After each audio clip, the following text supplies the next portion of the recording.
Hello, everyone. I hope you're well. My name is Ravi Agrawal.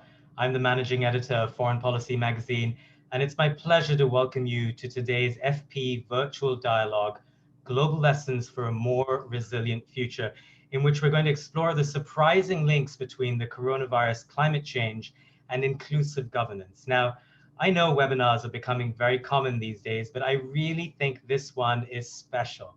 We have a truly impressive group of leaders, thinkers, and activists from a very diverse range of perspectives and from around the world. I think every single continent apart from Antarctica.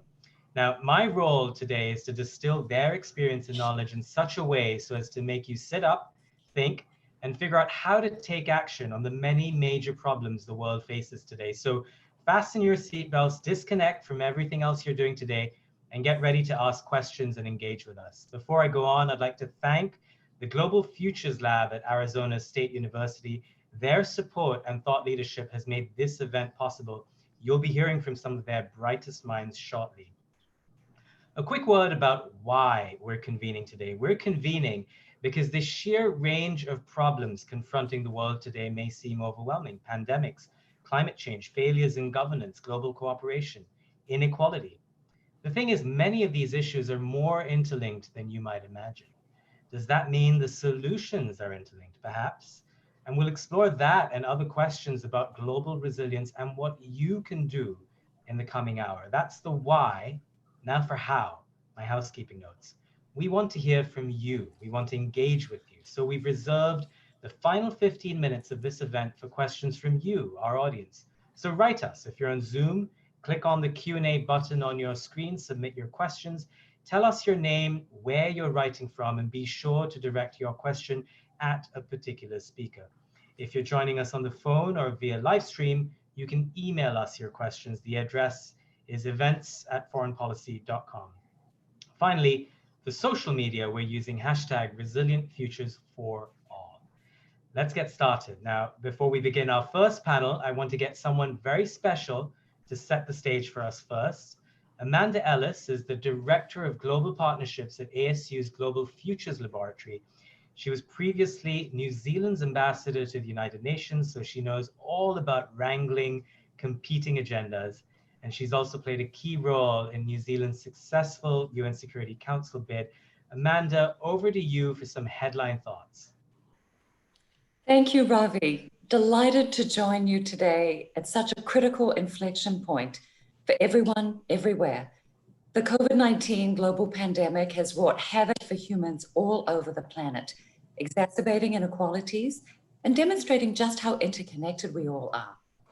It took 100 days for the first 1 million known cases, but just 6 days to go from 9 to 10 million cases. The governments have responded with unprecedented stimulus packages, many hoping to get back to business as usual as fast as possible. But scientists warn COVID-19 is not a black swan event. Rather, as astrophysicist Adam Frank has pointed out, it's a fire drill for climate change. We need to build back better and create a new normal to keep our planet habitable for we humans. To do that, we must call out the failure of global governance and the inconsistencies of national governments. Even though 195 countries committed to the Paris Climate Accords in 2015, the IMF data shows that 2 years later, fossil fuel subsidies were still over $5 trillion a year. That's trillion with a T. So crazily, we are fueling our own demise. The voices of scientists, of youth climate activists, and economists have been getting louder, but are we listening?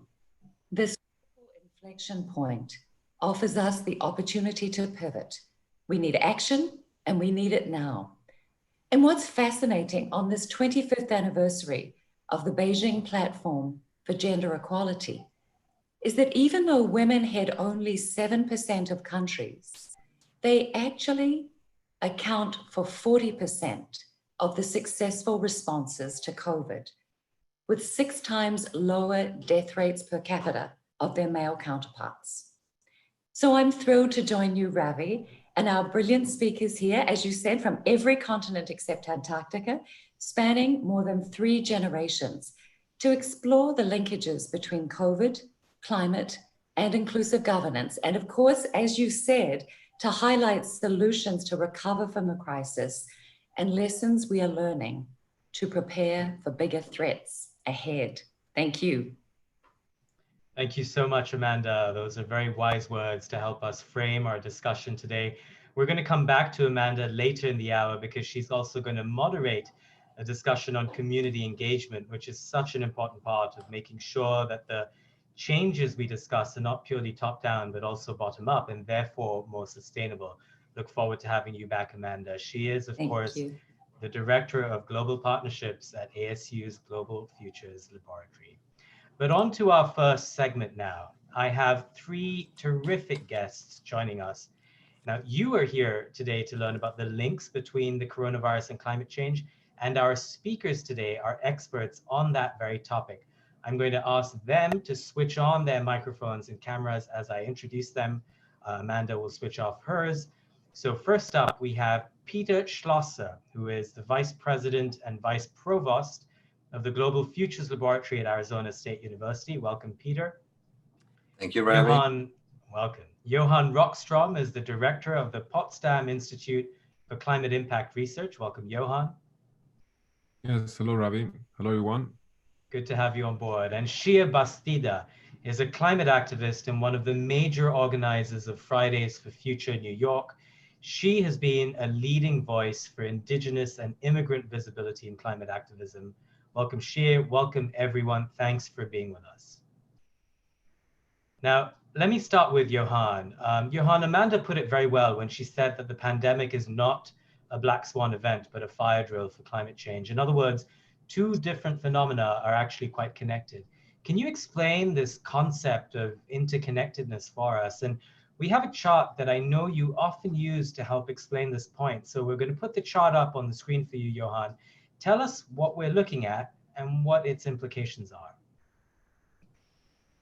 Yes, thanks. And to come to this slide, we have to recognize the science today shows with overwhelming evidence that we're starting to hit the biophysical ceiling of the capacity of the planet to remain stable and support humanity. We are at risk of crossing catastrophic tipping points like destabilizing the Greenland ice sheet or destabilizing ocean circulation or undermining the capacity of forests to sequester carbon and stay stable. And therefore, scientists across the world have gathered to define what we call a safe operating space for a stable and resilient planet to support humanity. And what you see in this graph is the so-called planetary boundary framework. It shows the 9 systems science has identified that regulates the state of the planet. And what you see is, for example, that it's not only climate change, but it's also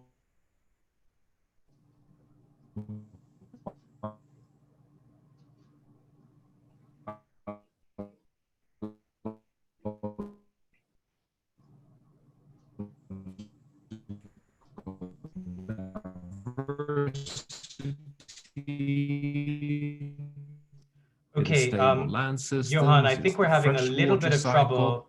Johan, if you can hear me, we're having a little bit of trouble with your audio. And all of these hang together as systems.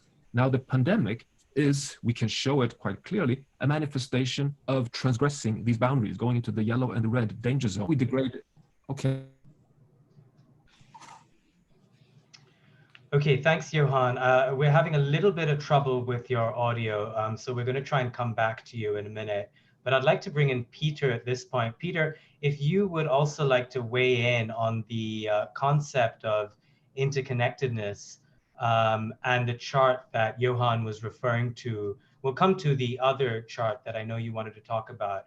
But if you can quickly explain to us from where you're sitting, why is it important that all these interconnections are as important to highlight? If we can go back to the previous chart, just once again, the one about interconnectedness, thank you. Peter, so if you can again, just give us a quick sense of why the interconnectedness between them is an important thing to highlight. So Ravi, what Johan started to explain is that we are actually putting pressure on the planet in different domains. It's not just that we are putting greenhouse gases into the atmosphere, which raises the temperature. We also are putting pressure on water, on the water system. We are extracting too much water. We are acidifying the ocean, which puts pressure on, for example, corals, the functioning of the biological systems.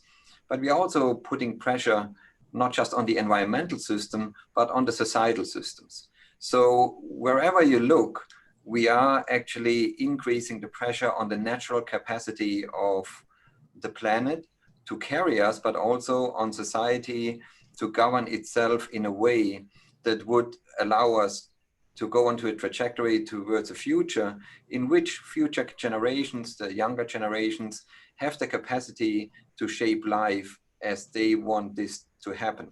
And what this graph shows is in some of the areas, the 9 areas that Johan referred to, we are already in the red zone. So we have actually exhausted the buffer capacity of the planet to take the pressure that we are putting on it.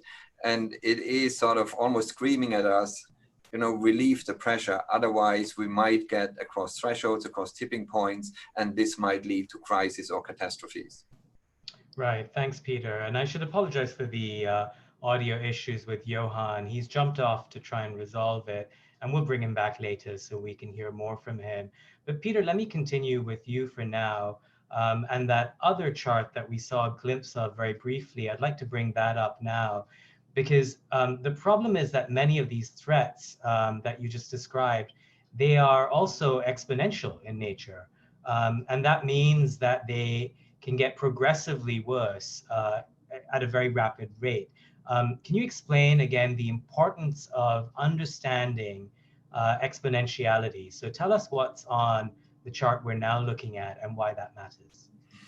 So for a long time, since people have been on the planet, of course, they interacted with the life supporting system, with the environmental system.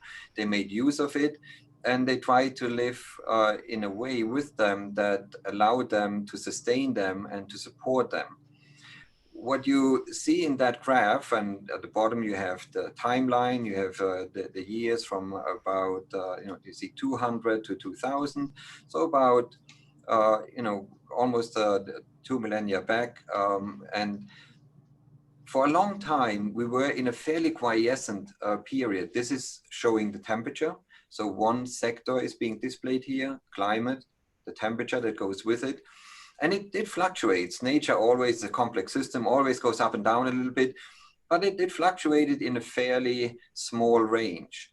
Then if we are looking, let's say at the beginning of the Industrial Revolution, if you're looking at around 1800 here on that graph, all of a sudden the human activities accelerated greatly, and that expressed itself in the production of a very rapidly rising amount of greenhouse gases that goes into the atmosphere.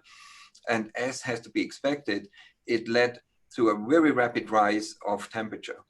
We could put other variables up there, like water use, like droughts, things like that. And we would see that we have an increased occurrence of these events. And just to highlight that very quickly, it's not just temperature that we see as an effect of climate change. We also see, and if we just have to look at 2019 and 2020, as far as we have gotten into that, we have an increased number of extreme events of different kinds and different parts of the planet. And just to highlight the wildfires, we had last year wildfires in Alaska where we didn't see them before. We had Brazil burning, we had California burning, and then to end the year, we had an inferno in Australia. We hardly got out of that and went into the COVID-19 shock. And now we already, while we are still trying to grapple what all that means, we do have wildfires again in Alaska. We have in Arizona the largest wildfires we have seen. So this is going on. That pressure is going on, and we have to figure out how to learn from these events with respect to planning for the future to get on a different trajectory. That's right. I want to bring in Shia Bastida. Shia, you are obviously an organizer of Fridays for Future. You've often been called America's Greta Thunberg. But just when you look at these kinds of graphs and this information and the stuff that Peter said, are you angry? I mean, the short answer is yes, of course. What I'm seeing coming from an indigenous background, I think that's why it's so clear to me, is that we're not living in balance. We're not being able to actually have the relationships that we need to have with the natural world, understanding the interconnectedness of the issues. Because as we have seen with COVID and climate, both are affecting vulnerable communities first. Frontline communities, often communities of color, as seen in New York City, where the Queens and the Bronx are the most affected. And in terms of generational inequality, climate change is going to affect youth the most, but COVID is affecting people with pre-existing conditions the most. So there's always different groups that are in the front lines of that crisis, but there's no system to protect all of us as there should be. And I think that what the youth have learned about the COVID crisis is a lot about messaging. We've learned that, saying that it's here, that it's happening, is obviously much more, it works a lot better than saying, the climate crisis is going to happen in 100 years or in 50 years, because it's that psychological reason that we need to act. And we've learned about global solidarity. What I do here is going to affect the rest of the world, which is what happens with the climate crisis. We have learned about the ability of all sectors to mobilize to address a crisis. Now, private companies, governments, they cannot tell us we cannot mobilize to solve climate change, because we have seen it. We have seen that people are listening to the science more than they seem to listen to with the climate crisis. But in both cases, we need more people to actually look at the facts. And we as kids, we're trying to communicate the science in the most effective way possible to reach large numbers of people. So So, Shea, if I yeah. may, there's no doubt in my mind that you have made political leaders sit up and listen. But I want to ask you, beyond that, how do you force them to change policy? For many of your cohort, you can't vote just yet. Hopefully you will be able to very soon. But what tangible actions can you take to force policy, to push the needle on what actually gets changed? I think that youth have an enormous role to play. One of the first things we did in New York City before we were able to actually galvanize thousands of people to strike was, I testified at City Hall so that the city would declare climate emergency. I lobbied for the Dirty Buildings Bill and the CLCPA, which is the Climate and Leadership Community Protection Act. When policymakers see youth lobbying for things, when they see us showing up, when they see us, trying to mobilize the youth vote, that has a huge effect on who their target population is and what the issues they care about should be prioritized. And I should point out that Fridays for Future is present in over 150 countries around the world. And we all strike at our local governments because we know that, if you can't change the world, none of us can just change the world, but we can all change our own communities. We can all change our own towns, our own cities. So we emphasize striking locally to have a bigger effect globally. But we also, are present at COP25. We're going to be at COP26 to push policymakers not only at the local, but federal and international level. And it's working to some extent. So I hope you keep doing that. Peter, let me bring you in. We're still trying to see if Johan can join us because of his audio issues. But while we're waiting, Peter, give me a sense of, the coronavirus has, at the very least, focused global attention on a single problem in the short term. It has led to some extent to cooperation, to the sharing of information on best practices, on healthcare, on vaccinations and more. Does that mean rapid action on other problems, such as climate change or other issues, is possible? And if so, how do we do so? So what the COVID-19 situation tells us is that we actually can mobilize, and that has already been mentioned, significant resources on a very rapid time scale. We also know that there are similarities with, let's say, climate change, because both of these phenomena are globally distributed. They are emerging on a global scale, and there is no limit, that would prevent it from spreading from one country to another.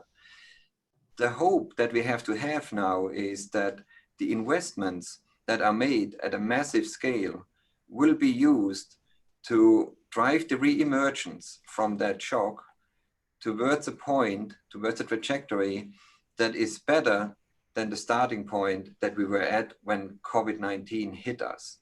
So from that perspective, there is a chance to actually pivot in a fairly short period of time. The key question is, will people make the right choices? Will they use that chance, and will they divert these resources towards a trajectory that's better? And I see, movement in both directions.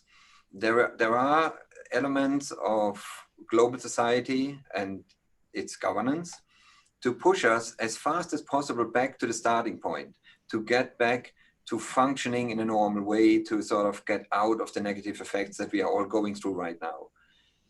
There are also a lot of voices that say, let's use that opportunity and push ourselves away from the starting point to a re-emergence point where we are much better off, where we are using the investments with some conditions that would drive us into a new trajectory.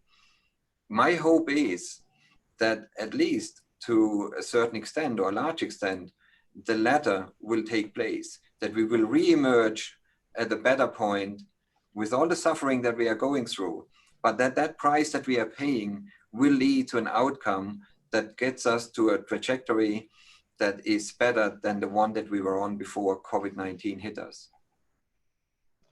Let's hope so. I'm going to have to close this segment for now, but Peter and Xie, you're going to join us at the end of our event so that we can pose questions from our viewers to you, and also Johan, who will hopefully rejoin us by that stage. Thank you, both of you, so much for your thoughts. And Xie, your very inspiring message as well. Look forward to coming back to you.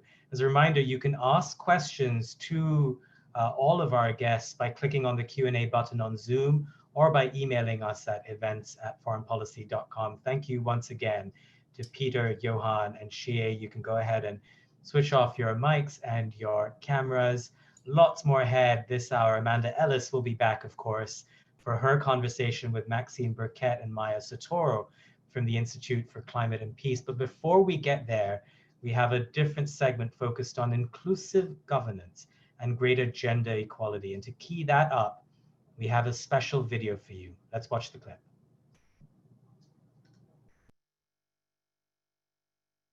In 2015, every United Nations member state made the commitment to ensure women's full and effective participation and equal opportunities for leadership.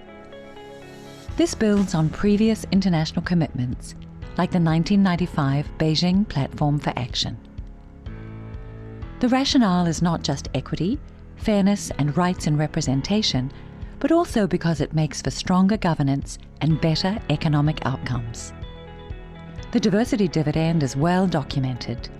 In the private sector, more women in senior managerial positions and on boards correlates with an increased return on investment. In governance bodies, gender balance correlates with increased emphasis on long-term growth drivers, like environmental sustainability, education, and health. So with such a strong case for gender balance, what's the current state of play? 1 in 4 parliamentarians is now female. Only 1 in 5 speakers of parliament or government ministers is a woman. And less than 7% of country leaders are women. In the private sector, almost 1/3 of companies globally have no women at all in board positions. A new index provides some insight. In a survey of 10,000 respondents in 2019, more than half expressed discomfort with women as leaders in both corporate and political life. So with progress this slow and challenges persisting, what works? Some dire statistics there, but lots to chew on. So let's discuss. I'm going to ask our guests to switch on their cameras and their microphones now as I announce their names. First up, we have the Right Honourable Helen Clark. She is the former Prime Minister of New Zealand and the former Administrator and Chair of the United Nations Development Programme, UNDP. Welcome, Helen. Thank you. We have Martin Chungong. He is the Secretary General of the Inter-Parliamentary Union, the IPU. Welcome, Martin. Thank you. And Augusto Lopez Claros is an economist and the chair of the Global Governance Forum. Augusto, welcome. Happy to be with you. Thank you. Well, welcome to each of you. Thank you for joining us. You're all on different time zones, so I'm especially grateful to you for shifting your dinners and your breakfasts to be here. Helen, it's early where you are in New Zealand. I'd like to start with you. 2020 marks 25 years since the Beijing Platform for Action on Gender Equality, and yet, as we just saw, women lead only 7% of the world's countries. And interestingly, as Amanda pointed out at the start, this tiny fraction of countries that are led by women account for a disproportionately high number of countries with a successful response to the coronavirus. Talk us through that correlation, if you will. What does it mean, and why are we still where we are? I think on average, the women leaders have done rather well in managing this ghastly crisis. Of course, there are also male leaders who've managed well. And where they have, they've shown a lot of the traits that the women leaders have. But to me, the mark of the successful leadership, which has been exemplified with the 4 of the 5 Scandinavian PMs who are female, with Angela Merkel, with Jacinda Ardern. In my own country, there's quite a list of these women leaders who've performed extremely well. What have they shown? They've shown, firstly, a set of values that puts human security, people's health, absolutely first. They've got the message that if you blow this public health response, you're going to have deeper and more protracted economic woes. So they don't buy the argument, it's the economy that must come first. No, people come first. There's a proverb in my country, in Indigenous people's language, Maori, that says, what is the most important thing in the world? It is people, it is people, it is people. So that's the number one thing. But they have also then shown empathy.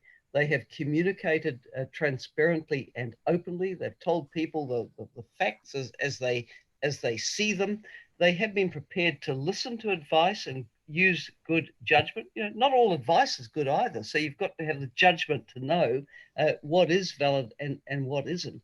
And I also feel that among the group of women leaders we're discussing here, there's not a lot of ego. There is some humility to say, we don't have every answer. We have imperfect information, but we're going to be guided by the set of values that our people's health matters most, and we will do whatever we can. So that, to me, has been at the heart of the successful responses. And then, Helen, if you can explain the disconnect between what you're describing of women who have all these qualities to be able to listen and better lead, and yet organizations and citizens who feel that they would be uncomfortable being led by a woman. I mean, that set of statistics we saw in the video was truly shocking and bizarre. Oh, it is quite shocking. And when you break it down by country, Germany, which has had a phenomenal woman leader for years and years and years, there are still quite significant proportions of people in Germany who don't really see women as fit for the job. So we are dealing with straight up misogyny, and it has to be tackled head on. And I think for those of us who have been in the tiny group that ever got to lead our countries, taking on a lifetime mission of encouraging others to come in, to stand their ground, to build the networks, to be supported, to climb that staircase that leads to leadership. That's very important to me. Indeed. Well, I want to bring in the others as well. And I should point out we have several hundred people joining in to listen to this. For each of you, we want to hear from you. So do send us questions. You can use Zoom Q&A, or you can email us at events@foreignpolicy.com. And we'll put your questions to each of the guests who are joining us at the very end of this event. We really want to hear from you. So do weigh in with your thoughts and your questions. Augusto, let me bring you in. The moral argument for gender equality is obvious, but if that wasn't convincing enough, there are clear economic and political arguments supporting it as well. Now, you've written a book about this very topic, equality for women equals prosperity for all. Very briefly, can you explain the economic rationale for gender equality for the people who aren't convinced by all the other reasons why this should be the case? Thank you so much, Ravi, for the question. You know, one of the things that is encouraging over the last 20 years is just the very rapidly accumulating body of empirical work that has been done that shows the benefits for society of the economic and political empowerment of women. And let me just mention, sort of half a dozen of some of the more interesting studies that have come up in recent years. There was a survey done in the United Kingdom a few years ago of 6,500 companies, looking at the composition of the board. And basically what this survey shows is that those companies that have a greater participation of women on the board are less prone to corporate governance scandals involving bribery, fraud, and other such factors, which depress business and consumer confidence and therefore negatively affect economic growth. Under the leadership of Christine Lagarde at the IMF, they have done a few studies which again emphasize this very point. Focused on the financial sector, a higher share of women in boards is actually associated with greater financial resilience. Of course, Amanda already mentioned in the clip the evidence that has accumulated over the participation of women in corporate boards more generally, particularly in respect of higher return on equity, sales, invested capital, and so on. Within the household, a number of studies have been done which show that when women work and join the labor force, the income that they contribute to the family actually leads to a kind of a shift in the political power with a distribution between the family. And women who are more empowered actually have more of a say on how the resources are spent. When this happens, we have discovered that much more resources are allocated to education, to health, which of course then helps to build up human capital over the longer term. And then, not to overwhelm you with the data, let me mention one final aspect of this. As of today, more and more countries are adopting quotas for parliament as a way of accelerating the political empowerment of women. And the data that is coming out of looking at those two sets of countries, those with quotas, those without quotas, is really quite fascinating. What we're discovering to start with is that those countries that have introduced quotas have actually higher labor force participation rates for women, which of course, other things being equal, is good for economic growth. Furthermore, what we're discovering is that in, let's say, at the level of village councils in India, where quotas have been established, the political empowerment of women leads to more investments in those infrastructures that actually contribute to improve the quality of life within the community. I could go on. What I find very, very encouraging is just the overwhelming body of evidence that is building up, which basically suggests that we pay a very heavy price in terms of human prosperity and security by marginalizing women and by discriminating women. See, it's really important that you say all of these things, Augusto, because the data is important, and these examples are important because clearly the pure moral imperative has not worked so far. One can only hope that data and real examples and other imperatives work on these measures. Martin, I'd like you to weigh in on these very points. You've worked in Cameroon's National Assembly. Now you're the first European to run the IPU, an organization that was created to advocate for democracy and to arbitrate between countries. But many of the countries represented at the IPU don't seem to take gender inequality seriously enough. So what role can global institutions such as yours and national parliaments play in reducing the gender divide? Yeah, thank you very much. And I must say that I do share the views that have been expressed by Augusto and Amanda. When women are at the table, outcomes are better. And you've asked me what we need to do. I think that we need to be addressing the barriers to women's political participation. We do know that there is what Helen called misogyny, which is very rife. We do know sexism is very rife, but you also have harmful traditional practices that occur in certain parts of the world.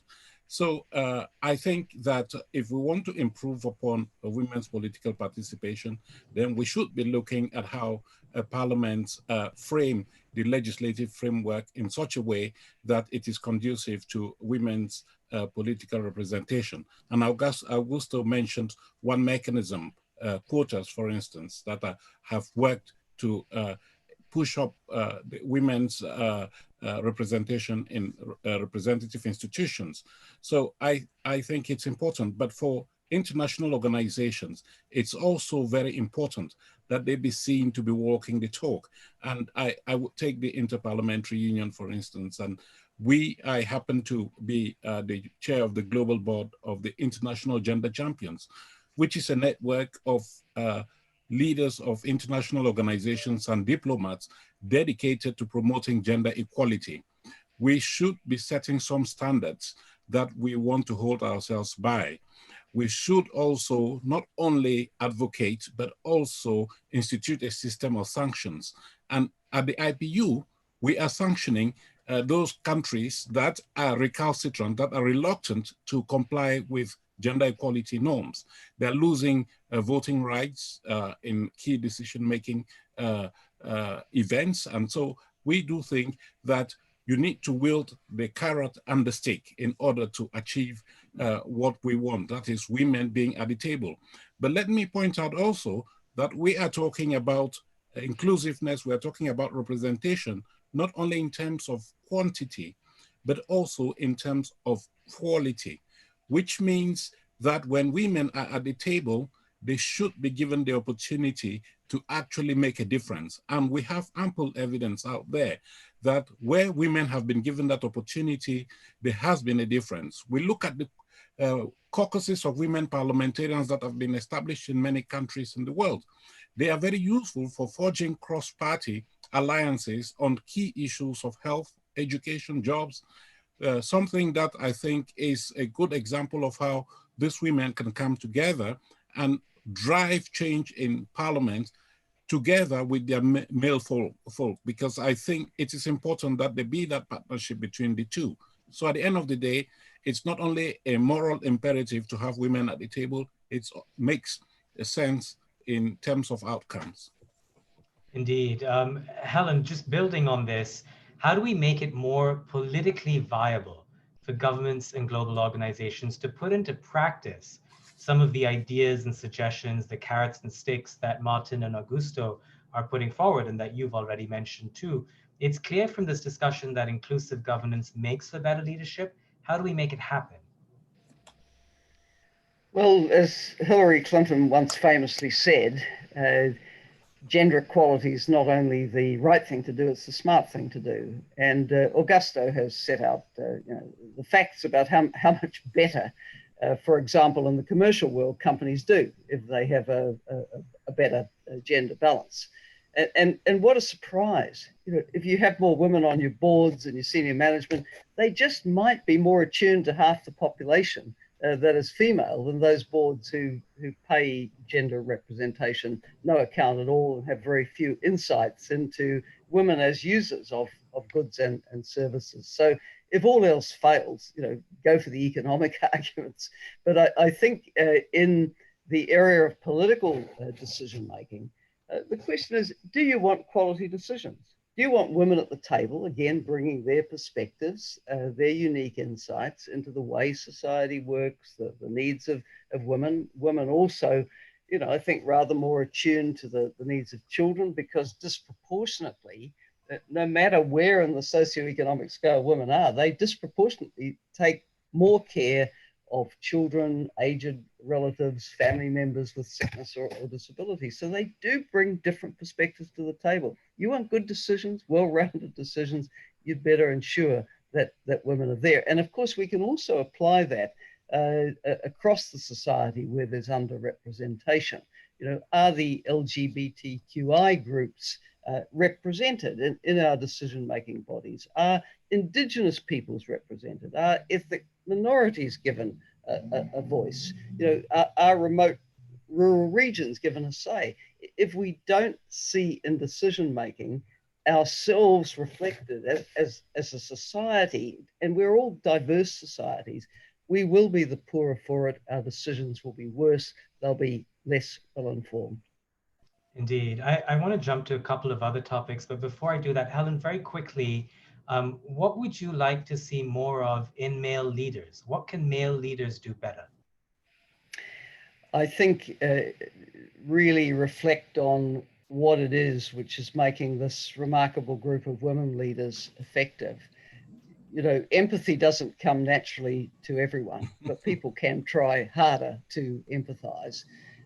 Stand back and reflect on whether ego is getting in the way of you taking advice which you might not want to hear, but which is very, very important. Think about how you're communicating. Is it a one-way broadcast, or are you inviting people to come on a journey with you, which will keep the community secure? And then think about your values. What are you in leadership for? Is it about people for you, or is it about you?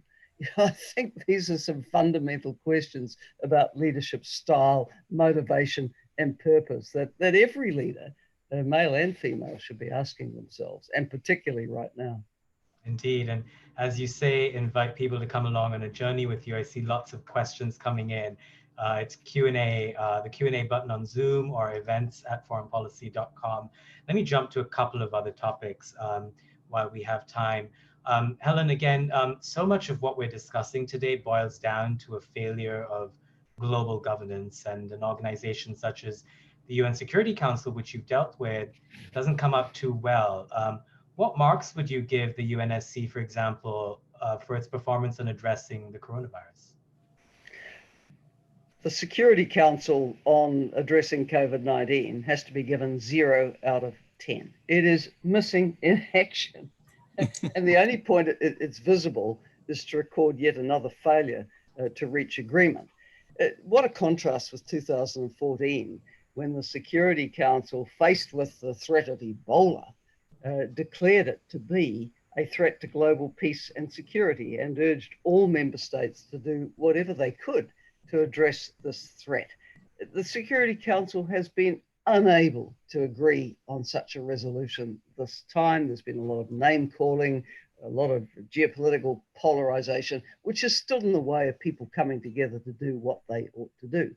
Now, then there was an attempt to have a resolution which backed the UN Secretary General's call for a global ceasefire, end of hostilities, so that all warring parties around the world, and there are many of them, could focus on fighting the pandemic. The Security Council couldn't back that either, because in the resolution there was a reference to supporting international organizations, including the specialized health ones, and one particular great power, of course, had just declared war on the WHO. I mean, this is truly pathetic. I think the G20 also needs to step up. I've been part of letters going from former leaders to the G20, setting out the action that's needed from them, representing 85% of the world economy, to stump up so the international financial institutions get the support they need to help the more than 100 emerging and developing countries which are asking for emergency support at this time. They haven't stepped up yet, but there is an indication at least that some governments within the G20 get it and want to move their peers. Again, the precedent is 2009, isn't it? When the G20 rallied to stop the global economy going over the cliff with the global financial crisis. And that's what we face if we don't have timely support now for the economies which are in deep trouble because of COVID. Right. Martin, I saw you raising your hand earlier. I'm sorry I didn't come to you then. So if you have a point you'd like to make, please go ahead. And while you're thinking of that, I just also wanted to ask you, given how we're talking so much about competing agendas of various countries, as someone who sits at the head of an organization that sees those competing agendas every day, for example, autocrats who might not see it in their best interest to have a more equal society, how do you solve for that? Well, the thing is, our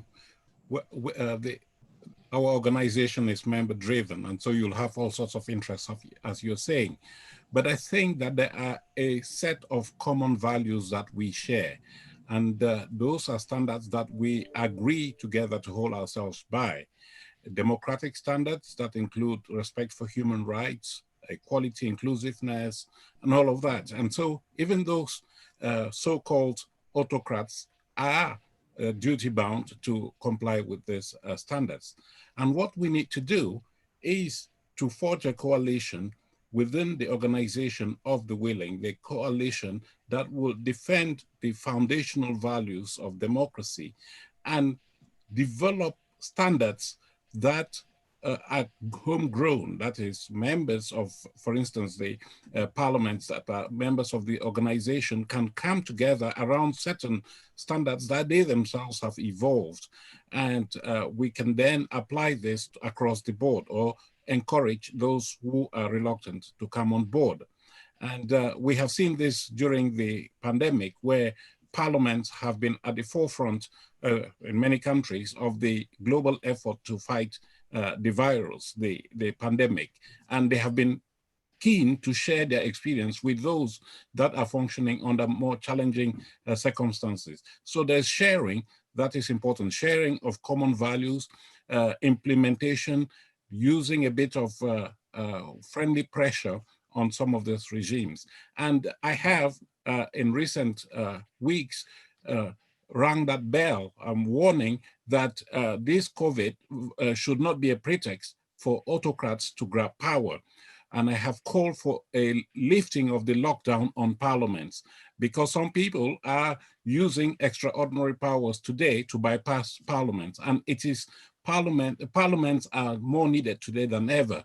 The need to oversee the exceptional powers that governments are arrogating to themselves, the need to provide the resources for the policy frameworks that are being put in place in order to fight the virus. So rather than saying we're going to bypass the vital institution of parliament, we should be strengthening its hand in order for it to be more effective and make sure that the efforts that are being deployed are more effective. As a journalist, Martin, I have to agree with you on the point that autocrats are using the coronavirus to expand their strongholds over populations, especially when you look at media freedom around the world and how that has been endangered in the last 3 months. Augusto, I'd like to bring you in as well. We're commemorating the 75th anniversary of the UN Charter right now. Is there one UN reform that in your view is feasible or doable in the current environment that would force the organization to be a more effective instrument of international cooperation? Ravi, I'm reminded of something that Albert Einstein said in 1947. He was referring to the General Assembly and the supporting institutions of the UN system. And he said something to the effect that the moral authority of the UN would be considerably enhanced if the delegates were elected directly by the people. So there has been a debate over the next several decades about how to strengthen the democratic legitimacy of the United Nations. And one of the proposals that have been put forward over time by the likes of Grenville Clark, Einstein himself, other people, was to basically move to a system of sort of representation in the General Assembly, where countries' participation would be linked in some way to some objective criteria, population size, GDP, a membership share, some such idea. This, however, would require amendment to the UN Charter, and therefore, as an interim measure, a number of experts have proposed the creation of something that we could call a World Parliamentary Assembly that would be complementary to the General Assembly. It could be established under Article 22 of the Charter, which gives the General Assembly the authority to establish subsidiary organs. I align myself completely with these ideas, and I think that there are many, many benefits that one could identify. We think that if you were to create an assembly that was largely advisory to the General Assembly and to the Security Council, you would basically have elected representatives which would represent individuals in society rather than states. They would not vote along nationalities.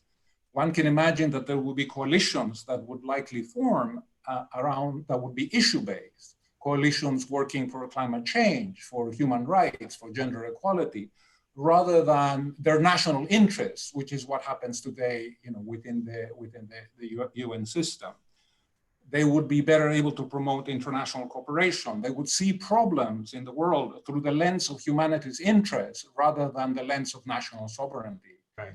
And more importantly, in this age in which we see rising militarism and vast spending in our military industrial complexes, you would see what Richard Falk a few years ago said, we would move away from a war system in which international decisions are still made by heavily armed nations, as he put it, bent on destroying each other.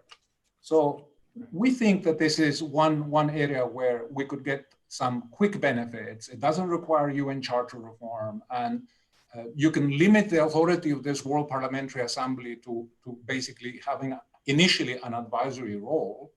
And I think it would precipitate massive catalytic change in terms of the willingness of the system to introduce reforms for the longer term.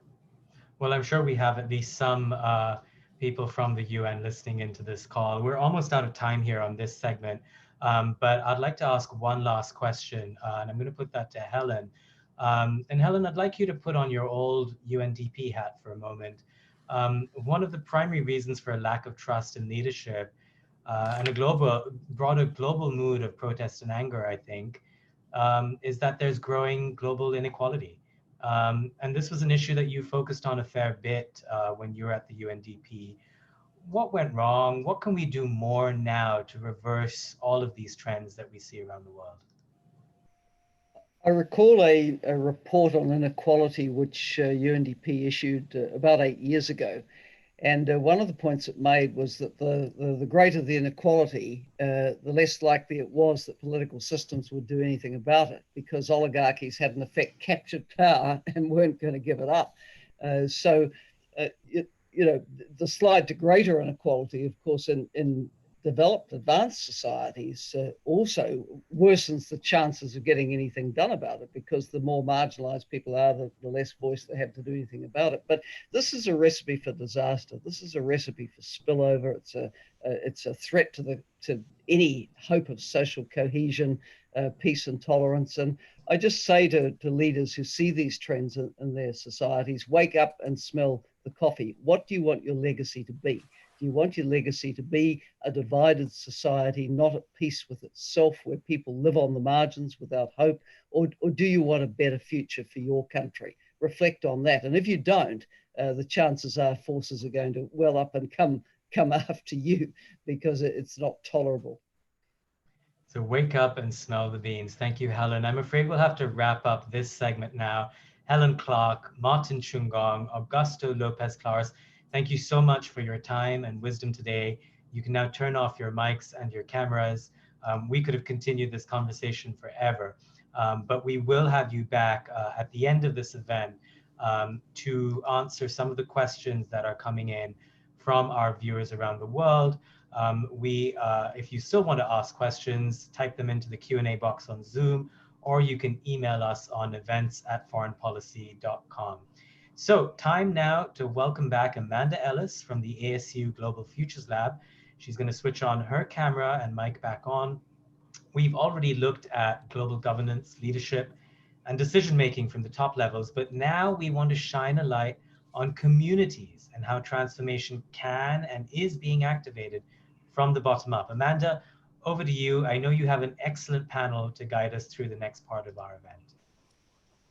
Thank you, Ravi. And Maxine and Maya, if you could please unmute and turn on your videos.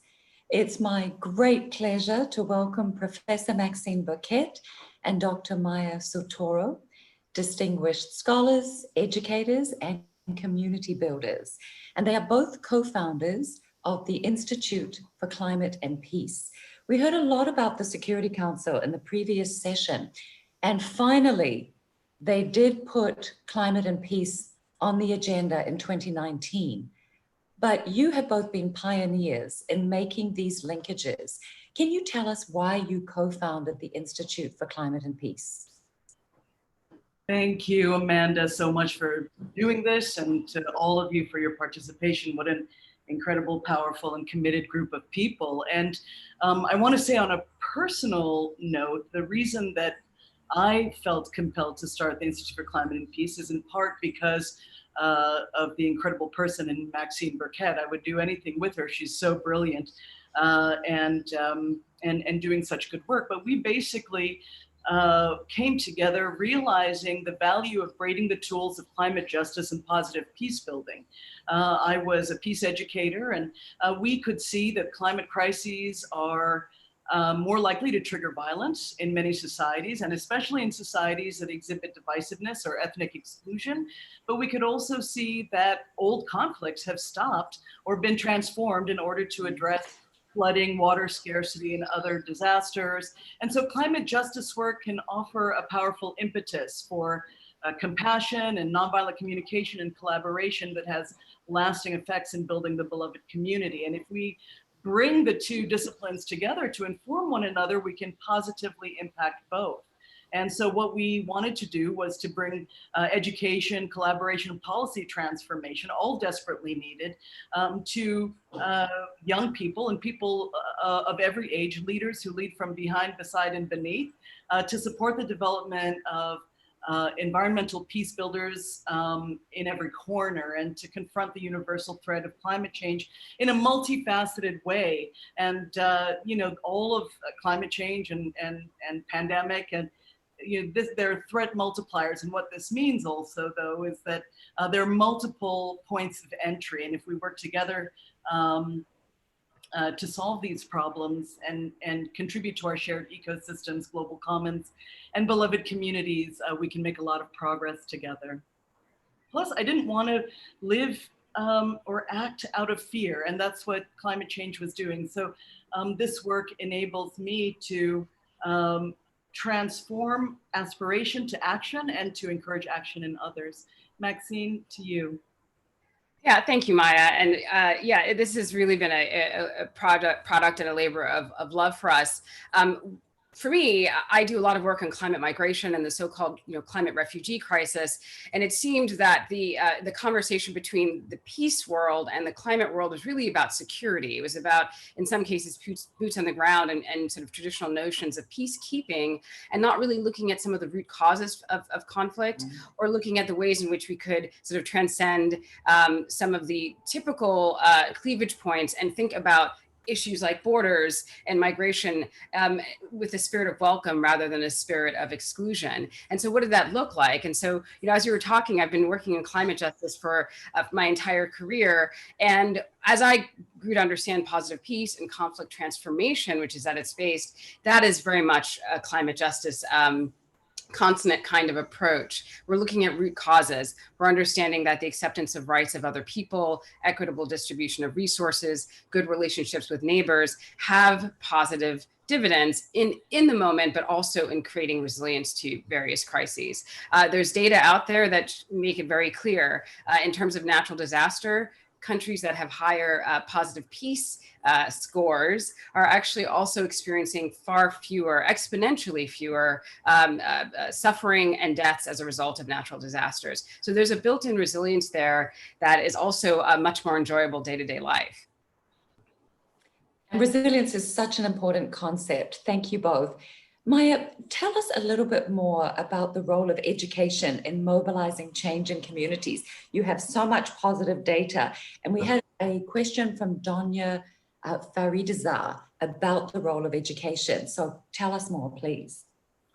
Yeah, certainly. So I'm a lifelong educator. I've taught in the middle, high school, undergraduate and graduate levels. And really, I see education as leadership development. Now, in terms of education at the intersection of climate peace, it may look a little different. It's often place-based, it's culturally responsive education. It's filled with indigenous wisdom, but also has a futures perspective and focuses on innovation.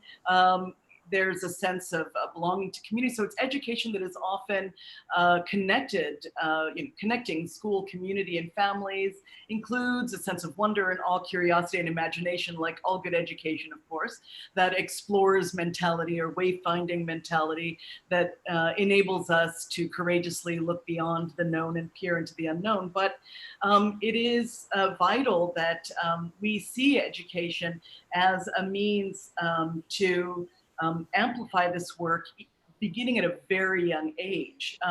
The truth is that we need to wash our eyes and refresh our gaze. The COVID crisis has certainly shown us that.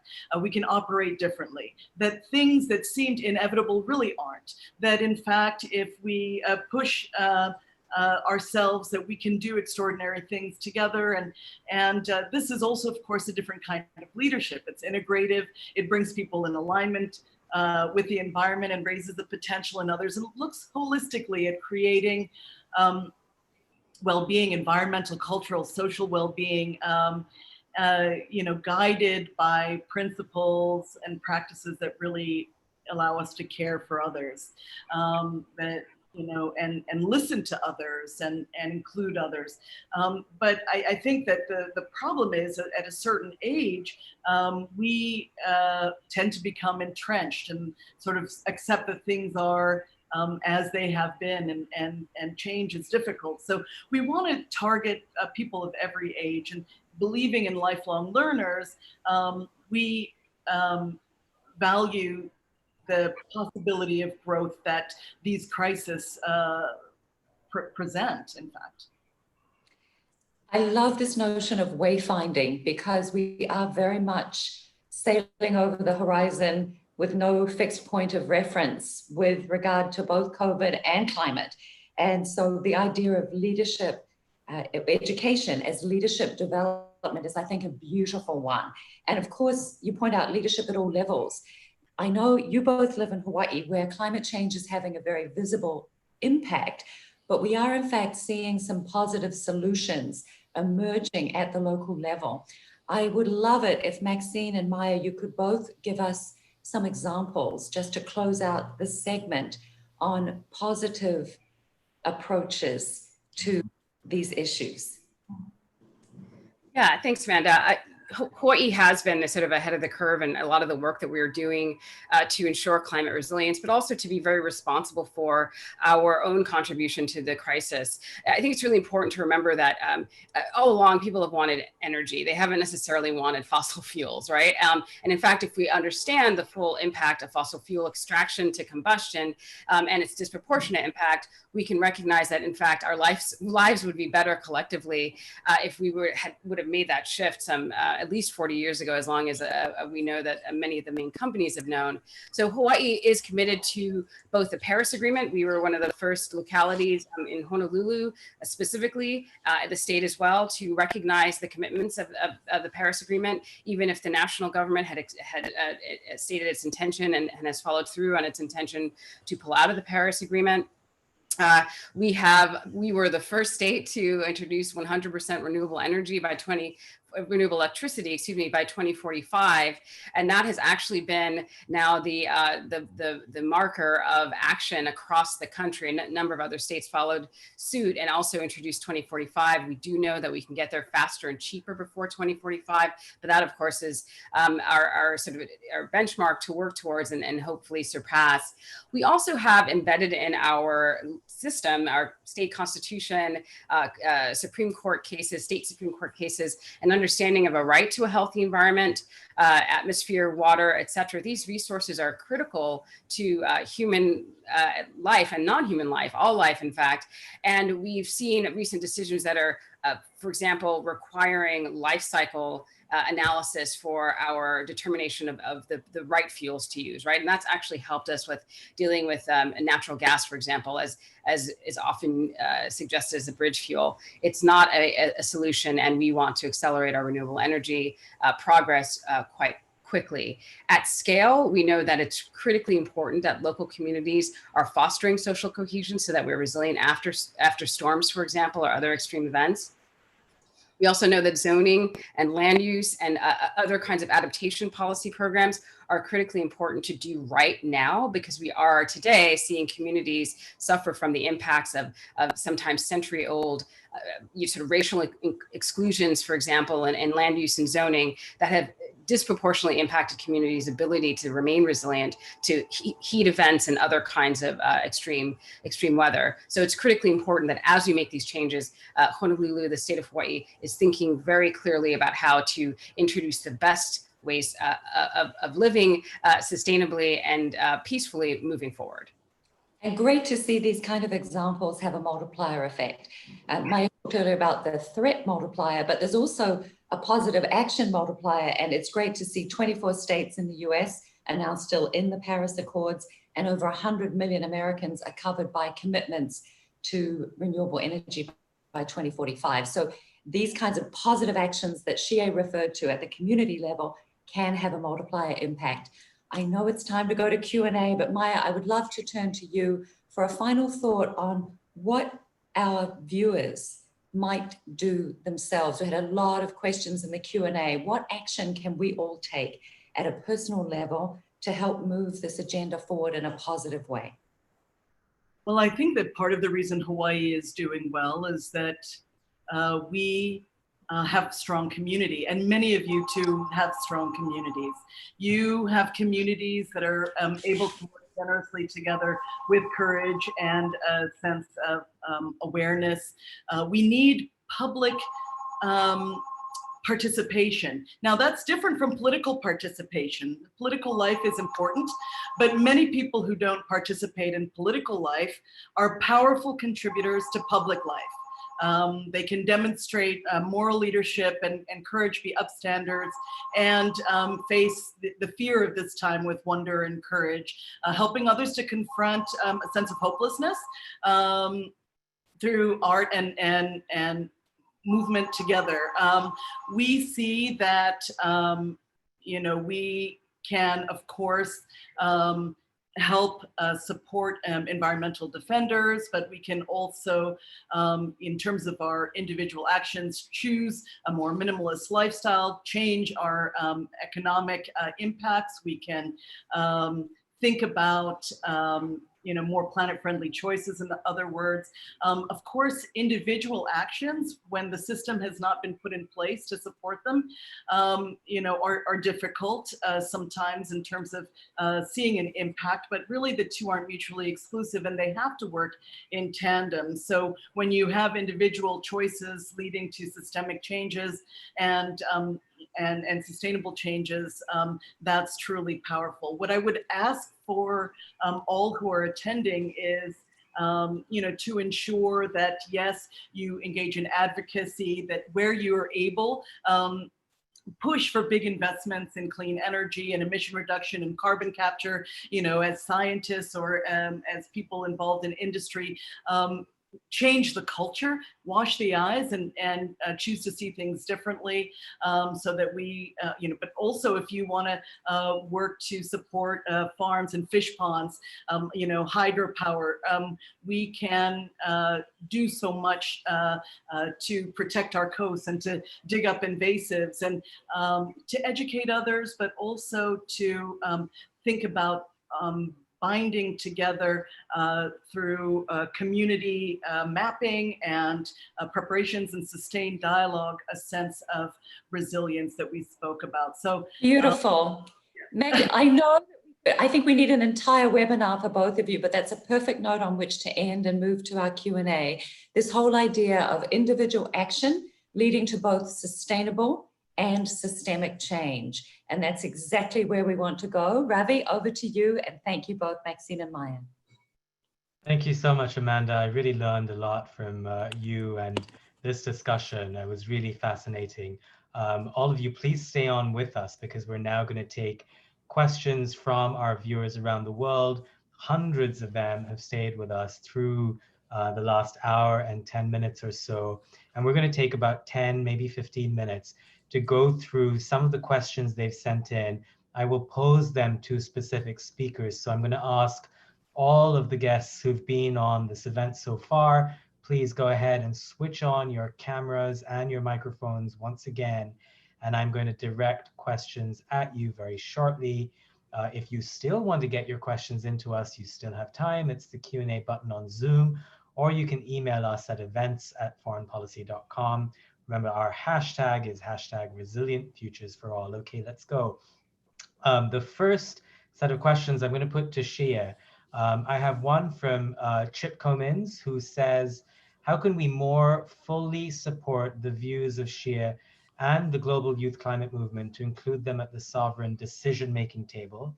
And then Chiao from Belém in Brazil also asks Shia, what would be the key strategies for organizing communities toward the kind of local action you defend?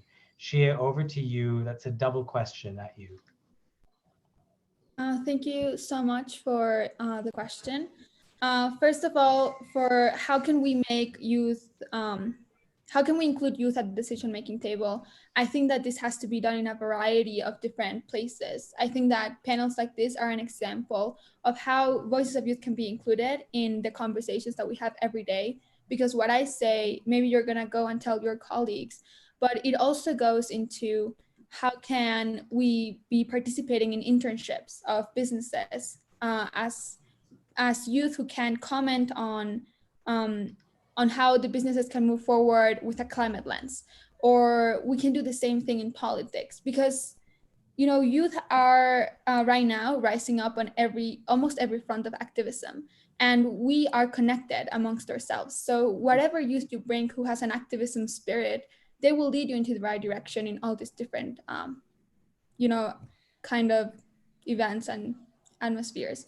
And for the second question, which is how can we have a more impactful presence in governments and in our own cities?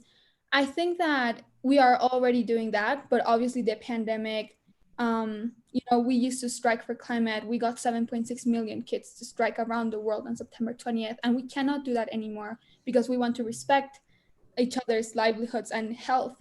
But that doesn't mean that we're still not there. We're still not trying to participate in events like this.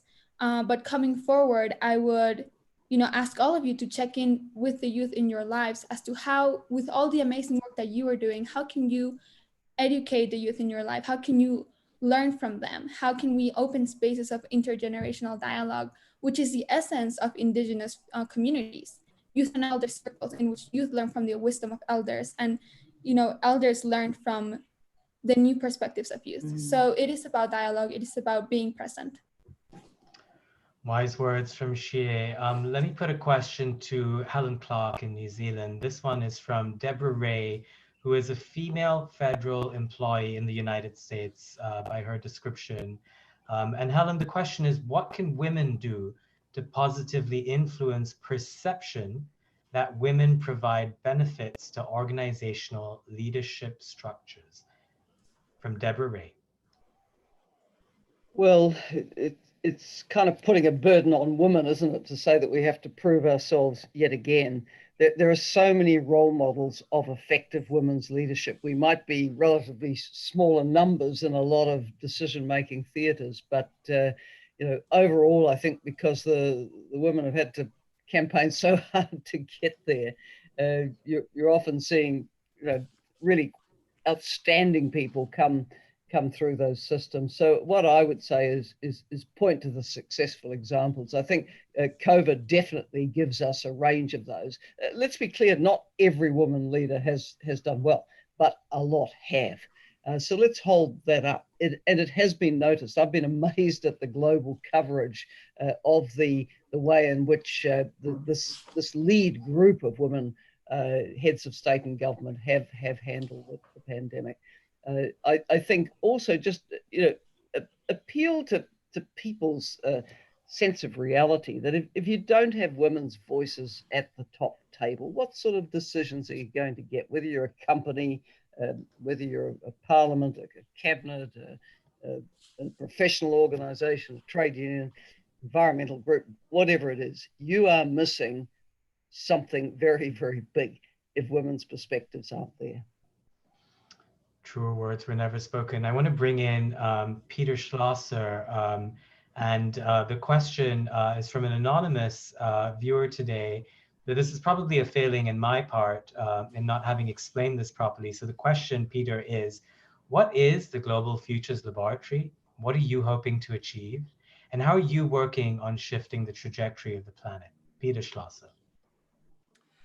So the Global Futures Laboratory is a university-wide structure within Arizona State University with the aim of understanding the present state of our planet, to imagine what kind of future states are possible, and importantly, to figure out what options do we have to shape that future, to not just react to problems, not just problem solve, but also anticipate problems and head them off before we have to grapple with them.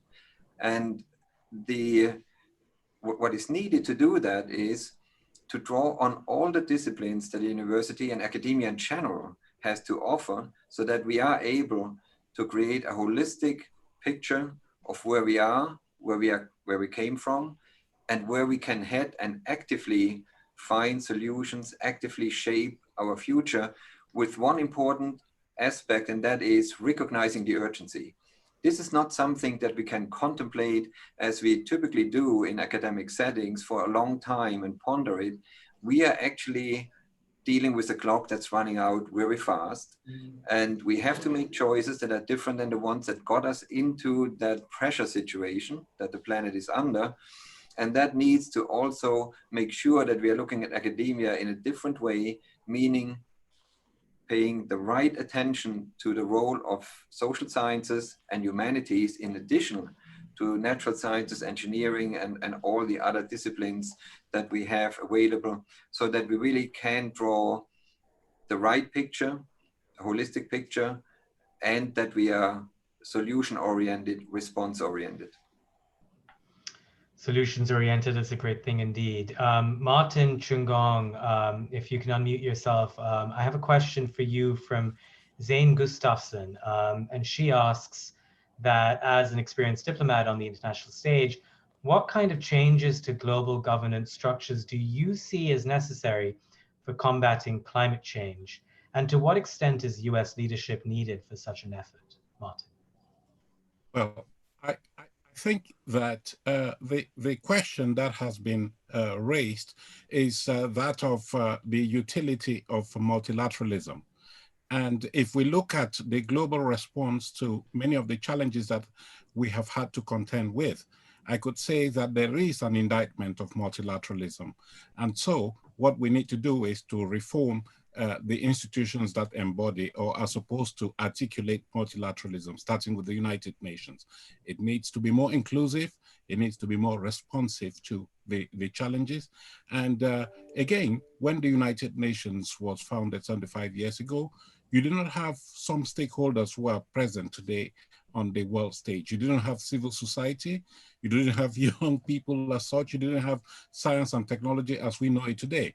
We should, in the international environment, fashion a more effective way of bringing in these stakeholders.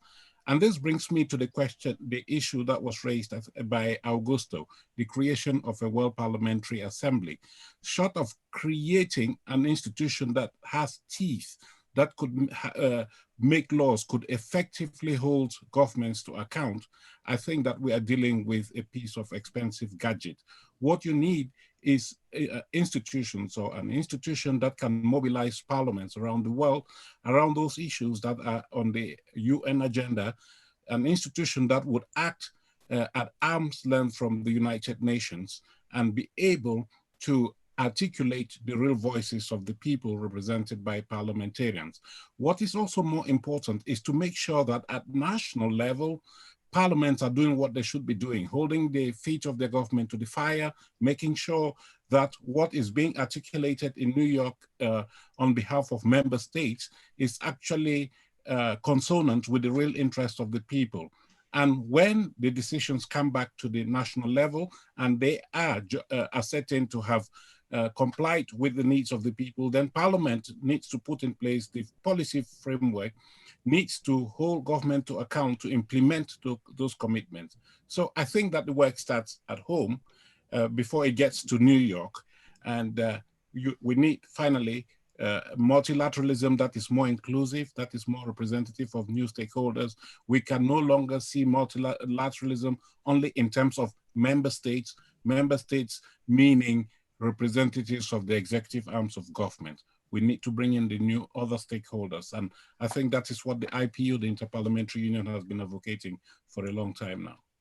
So a more inclusive multilateralism. We're almost out of time. I have a question for Augusto. Augusto, if you can unmute yourself, I'd appreciate a quick answer. This one is from Erin Powell. She's a student at GW, George Washington. And she says, while gender quotas are important, I worry about who the women who get elected are. How do we address the gap of gender parity in governance while also addressing class and wealth gaps in governance? In other words, how do we get more women at the table that are more representative of the vulnerable women they represent? Augusto. I think that one of the problems that we have faced over the last many decades is that politics has not been especially attractive field of endeavor for women. I lived in Russia in the 1990s, and I was always very, very puzzled by, on the one hand, the great capacity that you could see among women in science, in business, in other areas of activity, and yet they were not present in the corridors of power, so to speak. And speaking with some of these women, very often the thought would be put forward that, well, politics is a dirty business, and therefore, better left to men. And I think that we're dealing in some sense with the legacy of that attitude, over the last century or so. However, it seems to me that when we actually look at the kinds of qualities that have been exhibited by women leaders in the context of the COVID crisis, it's very eye-opening. What do we see?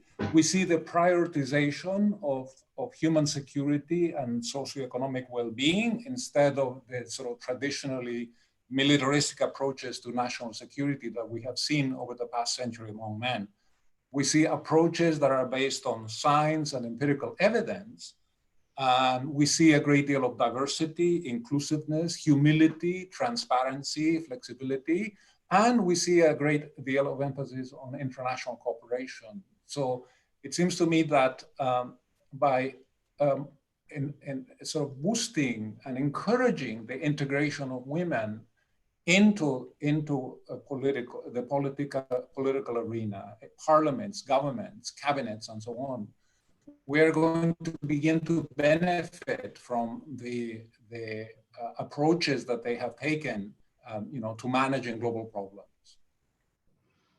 Sounds good. Amanda, I have a question for you from Ian Tay. And he says that you earlier said that there needs to be a change in how local and national governments act.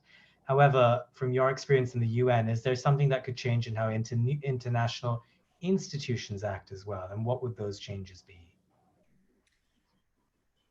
Thank you, Ravi. And I think as the second segment put it so well, there's really been an absence of the Security Council, an absence of the G7, and some tinkering around the edges with regards to the G20, as Helen pointed out. Many of these institutions related to the UN, the Security Council, is a post-Second World War initiative, and many countries have been suggesting that there needs to be reform.